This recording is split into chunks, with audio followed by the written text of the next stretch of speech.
Sometimes you may want to compare the data on the screen. To do this, you can split the window.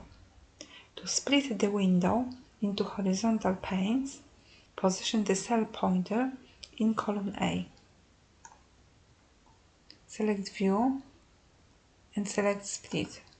To remove a split, double-click on the split bar. To split the window into two vertical panes, position the cell pointer in row 1. Go to View and select Split.